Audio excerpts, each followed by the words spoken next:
ఏవి రంగనాథ్ కు మద్దతుగా పర్యావరణ పరిరక్షణల ఐక్యవేదిక సభలు నిరసన చేపట్టారు. చెరువులు, ప్రభుత్వ భూముల పరిరక్షణలో హైడ్రా చర్యలు కొనసాగించాలని డిమాండ్ చేస్తూ రంగనాథ్ ను పదవి నుంచి తొలగించవద్దని కోరారు. పర్యావరణ హితమైన హైదరాబాద్ నిర్మాణానికి హైడ్రాకు ప్రజల మద్దతు అవసరమని పేర్కొన్నారు.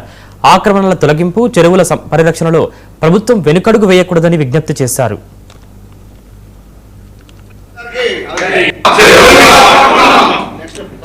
కుకట్పల్లి ఉన్న శ్రీశ్రీ బ్యాంకెట్ హాల్లో రంగనాథ్ గారి అభిమానులు మరియు పర్యావరణ పరిరక్షణ ఐక్యవేదిక తరఫున అందరం కూడా కలిసి రంగనాథ్ గారికి జరిగిన అన్యాయాన్ని, అంటే ఆయనకు జరిగిన అన్యాయం అంటే తెలంగాణ ప్రజలకు జరిగిన అన్యాయం అని అందరం భావిస్తున్నాము. ప్రతి ఒక్కళ్ళు కూడా దీన్ని జీర్ణించుకోలేకపోతున్నారు.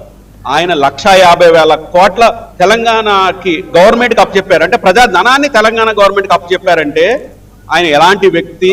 ఆ గ్రౌండ్స్ని కూడా చూడకుండా ఆయన్ని పదవి నుంచి తప్పించాలి అని చెప్పారు. బాగుంది, కవలని తప్పించాలని హైకోర్టు చెప్పింది, గౌరవిస్తున్నాం. కానీ కొన్ని గ్రౌండ్స్ కూడా చూడాలి. ఈ శంకర్రావు గారు చెప్పినట్టు అది కేసులు పెట్టింది ఎవరు? ఆ 60 మంది భూ కబ్జాదారులే కేసులు పెట్టారు ఆయన మీద.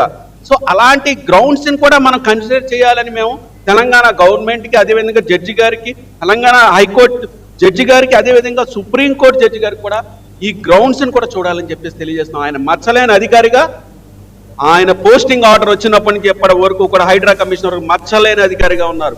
2006లో ఆనందనగర్ కాలనీ వెల్ఫేర్ సొసైటీ దగ్గర ప్లాట్ కొన్నాను. సో అప్పటి నుంచి మా ఆధీనంలో ఉంది. ఈ మధ్య కళ్యాణ్ రెడ్డి అనే వ్యక్తి రీసెంట్ గా పొలం అని చెప్పి కొనుక్కున్నాడు. తర్వాత తీరా మోసపోయాలని అర్థమైంది, అది ప్లాట్ అని అర్థమైంది. సేమ్ ఆయన ఏం చేశాడంటే land plot same day same serial number, plot కొన్నాడు, ల్యాండ్ కొన్నాడు, సేమ్ సీరియల్, కబ్జాకి ఎత్తిచ్చాడు, మొత్తం కబ్జాకి వచ్చేసాడు. ఇక ఆ తర్వాత మాకు హైకోర్టు కేసు ఆర్డర్లు తెచ్చుకున్నాం. అయినా కూడా అటు పడగొట్టే ధైర్యం ఎవరికి చేయని కొట్టేట్లేదు, పోలీసులు కూడా దగ్గర రావట్లేదు. ఆ టైంలో హైడ్రా కమిషనర్ రంగనాథ్ గారు తీసుకెళ్లి మా ఆటల్లో, మా LRS లో, మా పంచాయతీ పర్మిషన్ లో మా అన్ని తీసుకెళ్లి రంగనాథ్ గారు చూపించినాక, రోడ్డు బ్లాక్ అటు ఫోటోలు వీడియోలు మొత్తం చూపించినాక అప్పుడు రంగనాథ్ గారు వచ్చేసి మొత్తం రిమూవ్ చేశారు.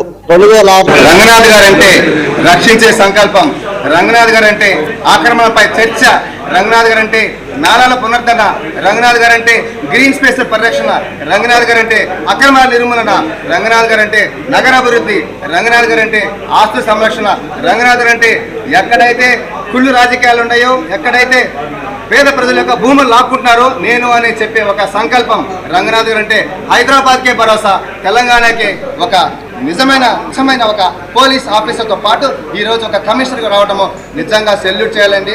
ఒకప్పుడు మన హైదరాబాద్ ని సిటీ ఆఫ్ లేక్స్ అనేటోళ్ళండి. హైడ్రా వచ్చినాక మాకు వచ్చిన పెద్ద విషయం తెలిసింది ఏంటంటే ఈ సిటీ ఆఫ్ లేక్స్ లో లేక్స్ అని మాయం చేశారండి. ఆ లేక్స్ ని బయటికి తీసుకొచ్చి మన హైదరాబాద్ కి నీటి సరఫరా కానీ, నీటి విషయంలో కానీ, రోడ్డు పారాయణం కానీ, ఏదైనా ఇల్లు కొనుక్కోవడానికి కానీ ఇన్ని విషయాల్లో జాగ్రత్తలు చెప్పింది హైడ్రా అండి. ఇది తీసుకొచ్చిన మన రంగనాథ్ గారిని మనం కాపాడుకుందాం. రంగనాథ్ గారు ఉండాలి, మా అందరి కోసం ఉండాలి, జనం కోసం ఉండాలి.